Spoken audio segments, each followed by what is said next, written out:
major leagues, rather. We'll start things off in the American League, where the Toronto Blue Jays started the night with a 4.5-game lead over the Detroit Tigers. The Tigers in need of a sweep, perhaps, to stay in this one. Before the game, that's Joe Carter's son with the infield hit off Tom Henke. Henke's actually in the game right now for the Jays. Joe Carter then singles to left off John Cerruti, the former Jay. Devon White scores. Blue Jays lead it 1-0. Next batter, John Olerud, who's been hot lately, sends it out to left field. Tony Phillips makes the catch, but Roberto Alomar tags up and comes in. Blue Jays up 2-0. In the second, Rob Deere facing Jimmy Key.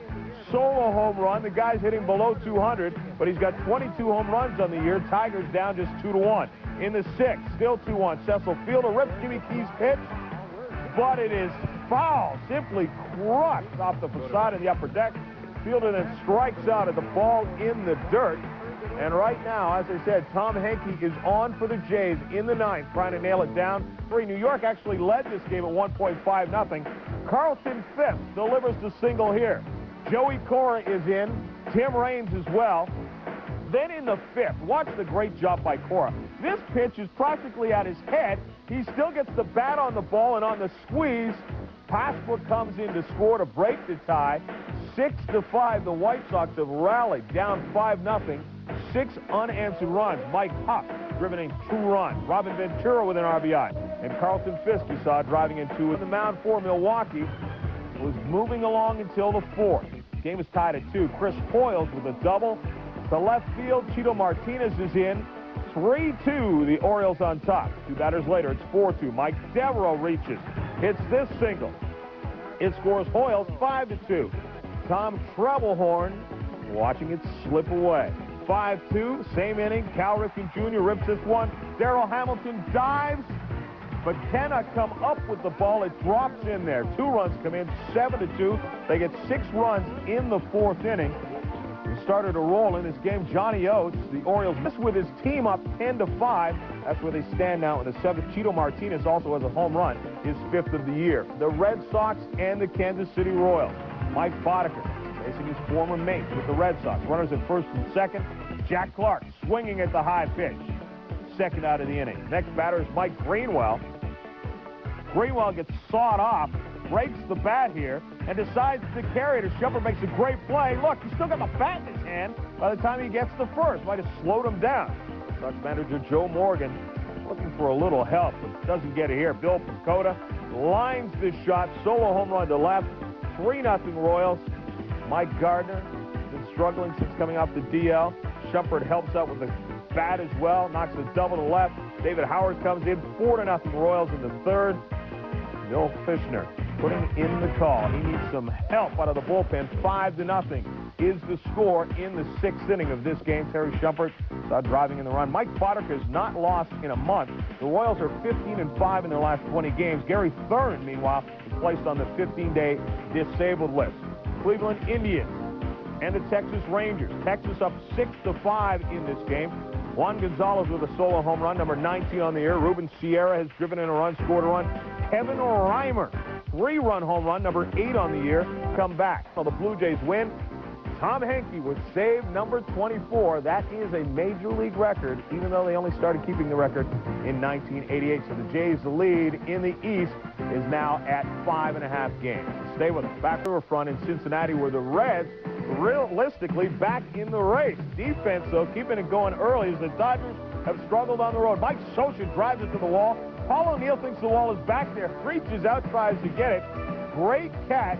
He was bruised, but would stay in the game. Glenn Bragson gets into the act. Eddie Murray sends a drive to left. Braggs goes back, leaps, and comes up with it before he crashes at the base of the wall. He, too, was okay. In the 6th, Dodgers down 1-0. No way to get to this ball. Darryl Strawberry sends this shot out to right center field. Number 16 on the year, 2-run home run. Los Angeles up 2-1. 5-1 in the 8th, looking for more. Eddie Murray with the broken bat. Billy Doran comes up with a leaping grab.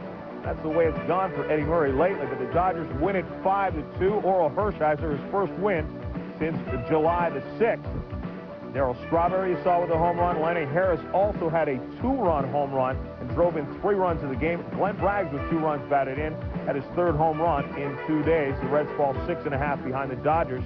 Tomorrow night, they will go head-to-head once again. The Dodgers will meet the Reds. Meanwhile, the Giants and the Braves. Braves trying to ride their way to the top. They started just 2.5 games back. Terry Pendleton against Paul McClellan of the Giants. 13th home run of the year. 3-run home run. Braves up 3-0. Scary moment for the Giants. Kevin Mitchell hit on the wrist by Jim Clancy's pitch. Mitchell was okay. He would stay in the game. Then in the 3rd, 4-3 Braves. Terry Pendleton once again. 14th home run. That's a career high. 2nd of the game. 5-3. Atlanta has the lead. Then in the 5th, with 2 men aboard, Ron Gant. 3-run home run. His 23rd, that ties him for the National League lead. Braves go up 8-3. Then Pendleton once again goes to right, trying for his 3rd home run of the game. But off the top of the wall, settles in at 2nd for the double. Looks like he's disappointed there. 10-3, the Braves just rolling this one and will stay 2.5 games behind the Los Angeles Dodgers. Certainly no place like the Dome for the Houston Astros lately. They have been on a roll, won 8 games in a row. Luis Gonzalez here, triple into the right field corner. Tony Gwynn has to wait for the ball to come to him. Biggio comes in, 2-0 Astros. Bottom of the 2nd. Astros up 3-0. Steve Finley with a grounder to 2nd. Teufel fires home. Casey Candaele is in there, 4-0.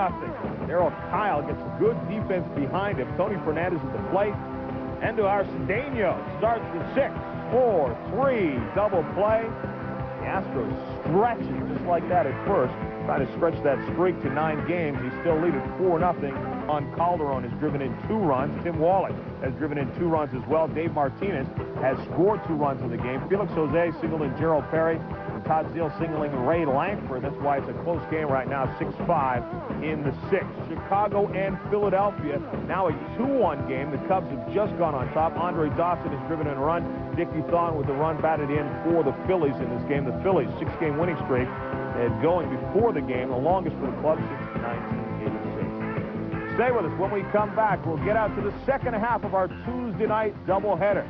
Some of you will see the Minnesota Twins, the leaders in the American League West, against the California Angels. And the rest of you will go out to Oakland, where the Athletics will host the Seattle Mariners.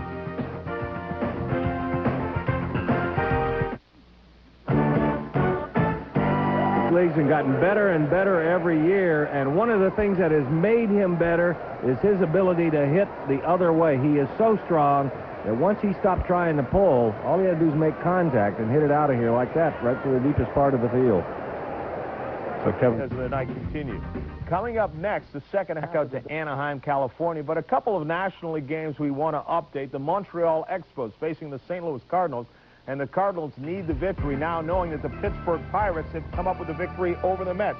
Tim Wallach, deep shot to center field. Ray Lankford back. It bounces off the wall. Wallach on his way to 3rd is Martinez, and Calderon coming to score. The Expos open up the 4-1 lead. They're trying to put the St. Louis Cardinals down. St. Louis starting the night 5.5 games behind the Pittsburgh Pirates. A loss would make them. And Tom Kelly said we'd like the guys back. And now we're ready to play ball. The Twins against heat over 500 since June 29th, 1984. Benjamin is trying to make it tough. I thought Berenguer had gotten a fastball in on his hands, and I don't think Mitchell thought it was going to carry that far, but that ball... Gary Pettis fields it. Chris James is tagging up.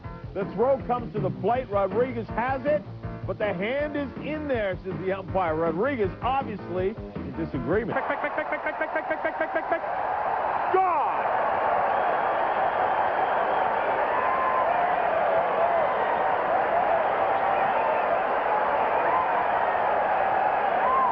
Did we say that Chili Davis wanted to haunt his old mates? He just did so, and for the 2nd time in the 2-game series, the Twins are scoring in the 1st inning. It's 2-0 Twins, still in the top of the 1st. A breaking pitch that Finley leaves up and out over the plate. Davis, a better high ball hitter, as most switch hitters are, from the right side, drives this ball out to dead center field. A 2-run home.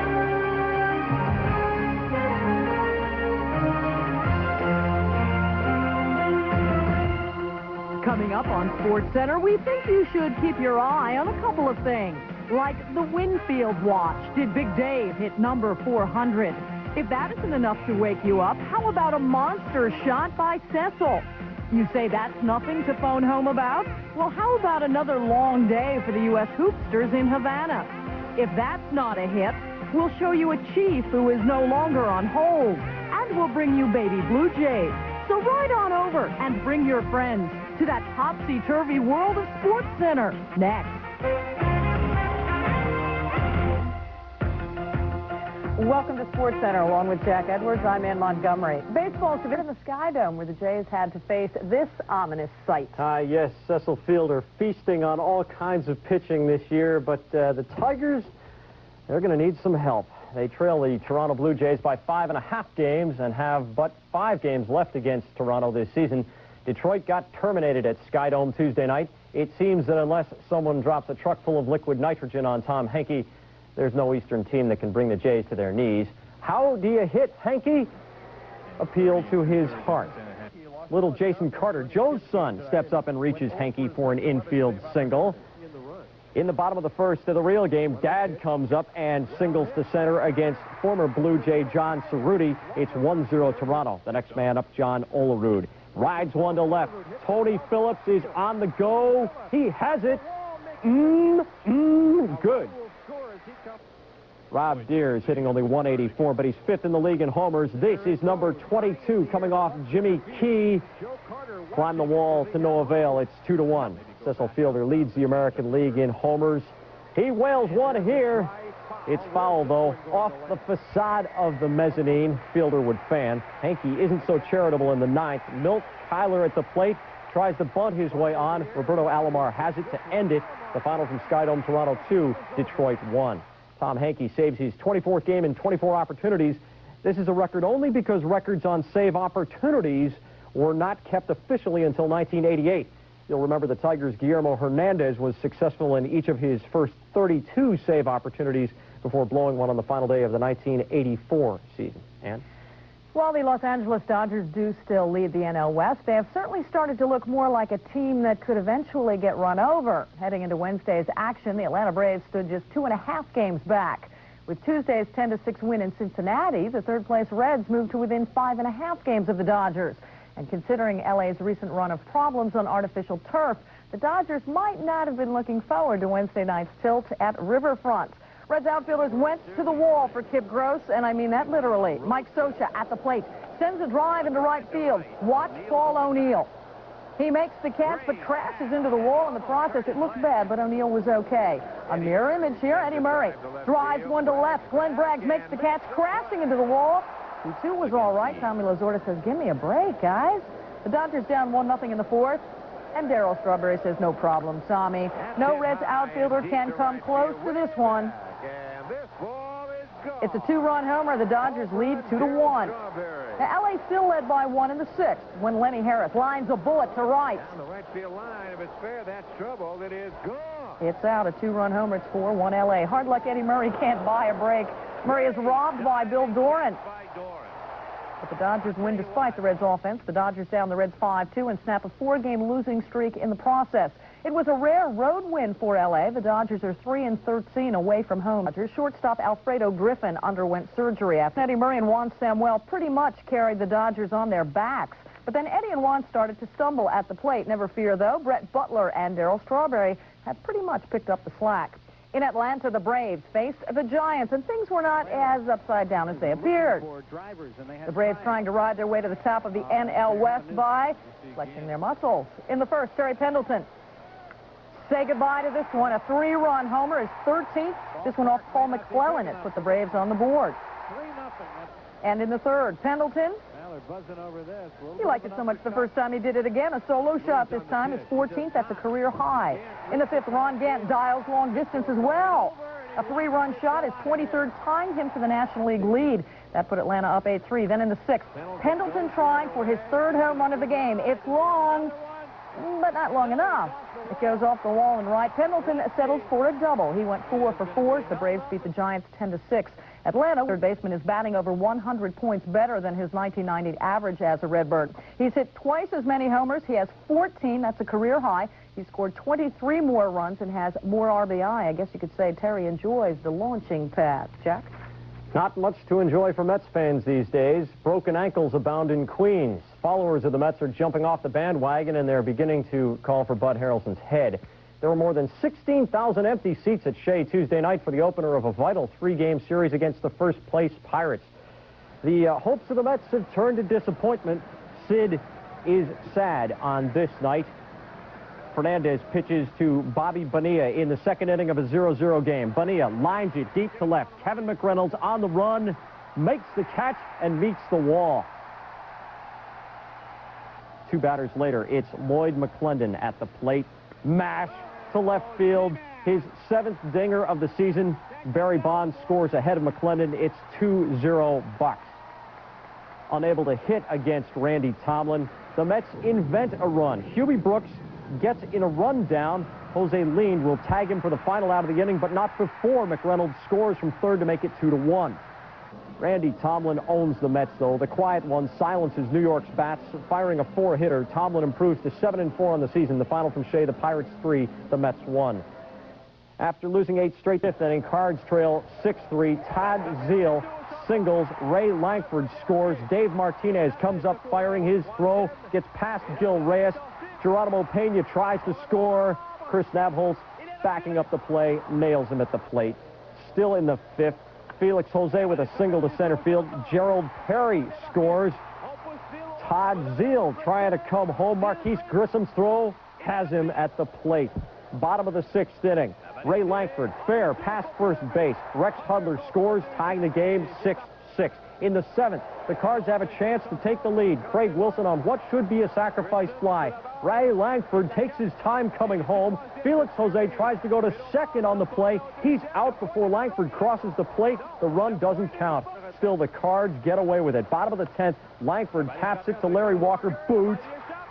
The final in extra innings, St. Louis 7, Montreal 6. It went 10. Montreal receiving yard from the Chicago Bears training camp. Coming up next on SportsCenter, the American West, the Twins visit Anaheim, and in Oakland, a couple of stars square off. The Kid and one of the kings of clobber. Stay with us. It's brought to you by Nothing Beats a Buck.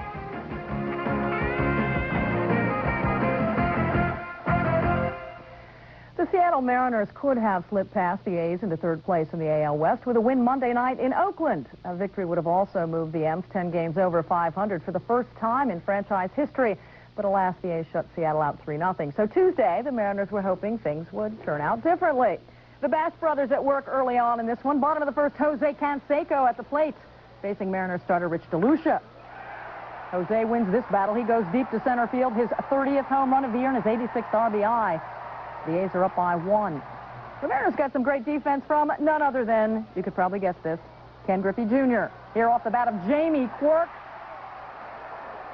Jr. never skips a beat. The story, however, was Mike Moore. His first game off the DL here, striking out Edgar Martinez. Moore went a strong 6 1/3 innings, giving up no runs. The A's win 3-0. Dennis Eckersley posted his 30th save of the year. That was the second shutout by the A's over the Mariners. Mike Moore becomes the A's. Rod Carew was inducted into the Angels Hall of Fame before the game. Speaking of busts, watch Chili Davis bust a Chuck Finley fastball. Davis drills it 420 feet to center field. He extends his hitting streak to 15 games. It's a 2-run homer. The Twins are up by 2. Chili tells rookie Willie Banks, "Hey, kid, don't waste it." Banks facing Dave Winfield, looking for his 400th home run. Banks whips Winfield on the curve.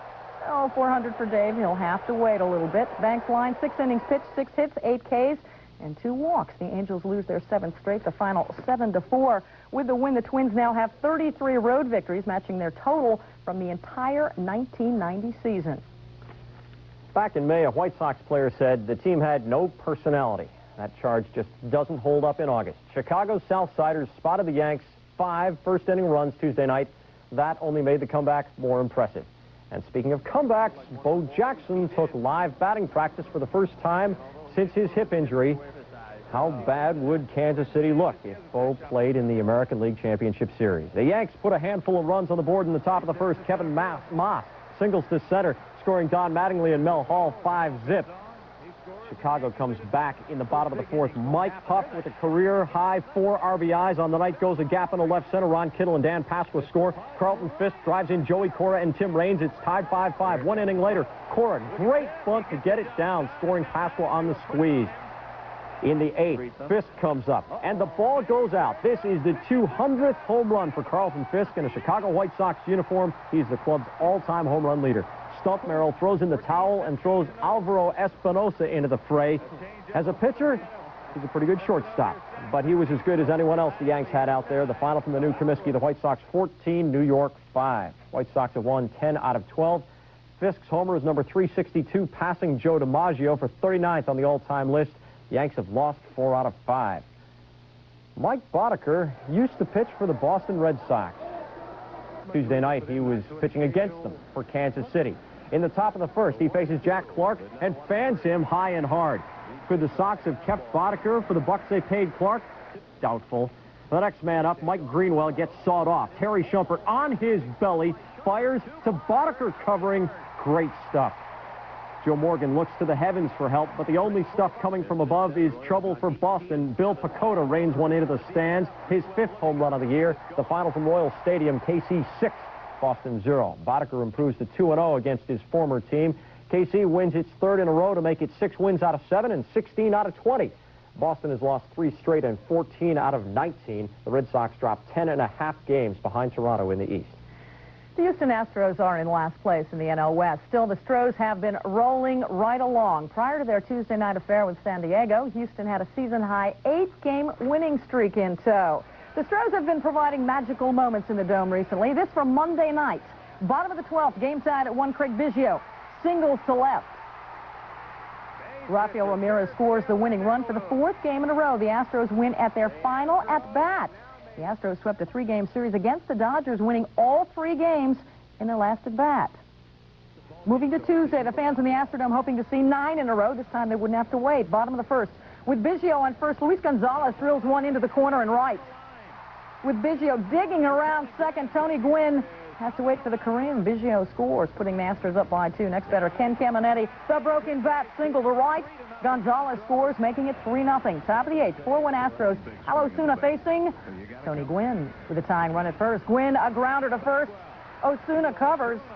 That ends the threat. The Astros over the Padres 6-1. Houston's winning streak stands at 9 straight, the longest since the Astros won 10 in a row back in May and June of 1989. The Cubs were fresh from a 4-game sweep of the Mets when they paid a call on the Phillies. Bottom of the 11th, game tied at 2, 1 out, the bag's full for this man, Dale Murphy. And Murphy did not disappoint. He launches this game-winning grand slam off of left Lancaster to center. Number 14 for Murph. The Phillies beat the Cubs in 11. The final was 6-2. The 7-game winning streak is the longest for Philly in the past 5 years. More football coming up next. We'll look ahead to the 1991 season for the Chicago Bears. The burden is on Harbaugh. And we'll look in on Deion Sanders. Primetime arrives Tuesday in Georgia. Stay with us. We'll be right back.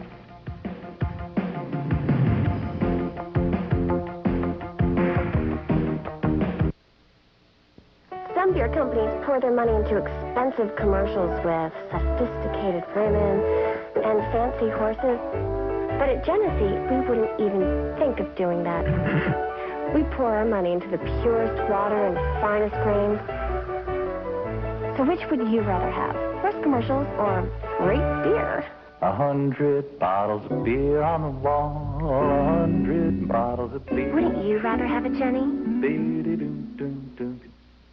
No time is a...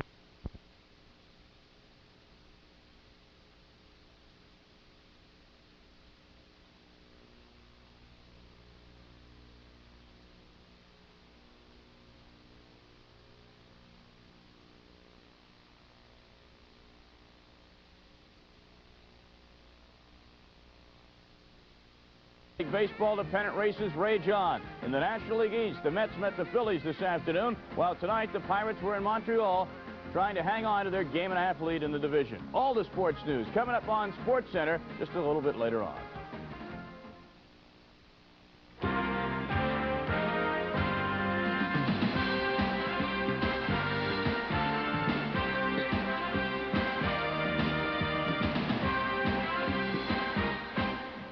Tonight in baseball, the lefty of today, Frank Viola, puts all the pressure on the lefty of tonight, Zane Smith. While in Toronto, Kelly Gruber's dinger is a late-game grabber. And we remember the lefty of all time, yesterday's great Warren Spahn.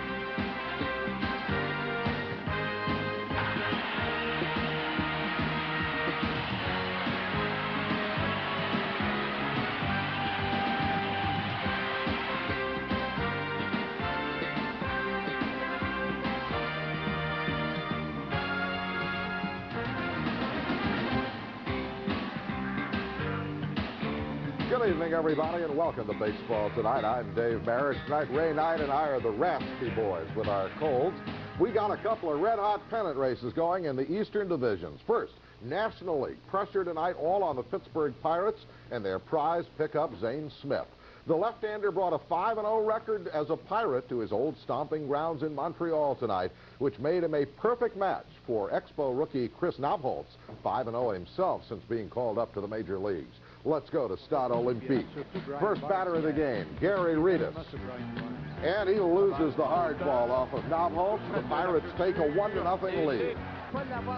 Otis Nixon at the plate, and Andy Van Slyke shows him the great Pittsburgh defense with the diving grab.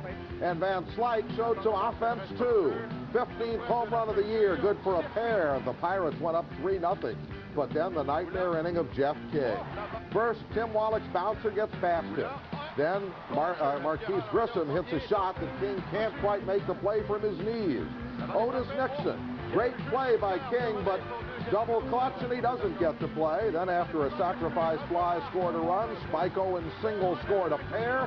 Montreal went up 4-3 and won the ball game by that score. Bill Sampson got the win, and Smith took the loss. Zane, his first loss as a Pirate. Spike Owen, 2 for 3 and 2 RBIs for Montreal. Tim Raines, a pair of hits for the Pirates. Van Slyke's 2-run shot, Reedus' 1-run shot was the whole Pirate offense. Smith's first loss for Pittsburgh, well pitched, 7 innings, 7 hits, 4 runs, only 1 of them earned. Didn't walk anybody, he struck out 3. The Mets climbed to within a game of the Pirates this afternoon at Shea Stadium behind Frank Viola. What's the matter with a walk here? Len Dykstra is the batter with the bases loaded, and Viola walked him. This second inning run put the Phillies up 1-0. But the Mets would come back.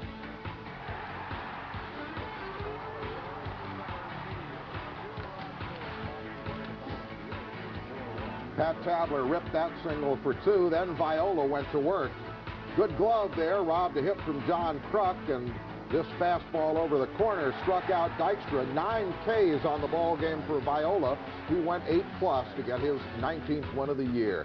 Pat Tabler has an amazing record with the bases loaded. 40 for 80 lifetime, 97 RBIs in the 80 at-bats, and today he was a perfect 2 for 2. Darryl Strawberry and Hojo, 2 hits apiece for the Mets. Dale Murphy, 3 for the Phillies, including his 23rd home run. Viola, as we say, went 8+ 5 hits, 2 runs, 3 walks, 9 strikeouts, and won his 19th for the year. Checking the standings in the NL East, Pirates now lead by just half a game over the Mets, dead even in the all-important loss column.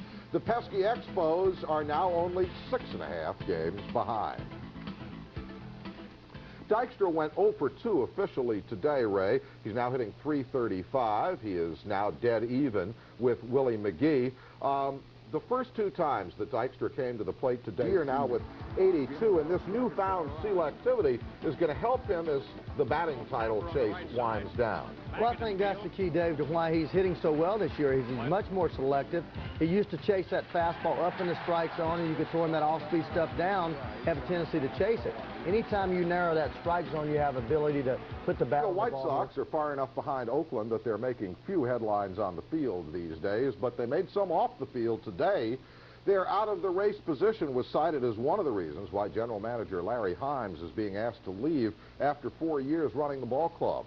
Larry got us from point A to point B, says club co-owner Jerry Reinsdorf, but we think we need someone else to get us to point C for championship. Reinsdorf and Himes had a big falling out over Houston Astros pitcher Mike Scott. Reinsdorf wanted to acquire him for the pennant drive. Himes felt that the price being asked in prospects was just too high, and so he nixed the deal. Himes is credited and was credited today by Jerry Reinsdorf with having rebuilt the White Sox farm system into one of the best in baseball. No doubt he'll be considered for a GM spot when baseball expands in '93, if not before then. The Sox had a second announcement today. They're extending manager Jeff Torborg's contract through next season. Speaking of the Sox, what an aggregation of Gregs tonight in Chicago, where the Red Sox' Greg Harris started against the White Sox' Greg Hibbard. For the Bo Sox, who've lost their last 2 and 5 of their last 7, this was a must-win ball game, with the Blue Jays starting the night just 3 games behind. Let's go to Comiskey and see what happened up there. Top of the third, 2-0 Red Sox. Dwight Evans at third, and Wade Boggs, continuing his bid for his 8th straight 200-hit season, whacks a single, and the Red Sox take a 3-0 lead that they were to lose in a weird 4th inning. Scott Fletcher started it out with a perfect bunt. 2 batters later, Lance Johnson hit a little flare to left field. It bounced in front of Greenwell out there, and Fletcher scored to tie it at 3. Then with the bases loaded, Carlton Fisk gets hit by a little rainbow. Ozzie Guillen scores. White Sox take a 4-3 lead. Red Sox couldn't come back, and Bobby Thigpen closed it out and became the first man in Major League history to record 50 saves.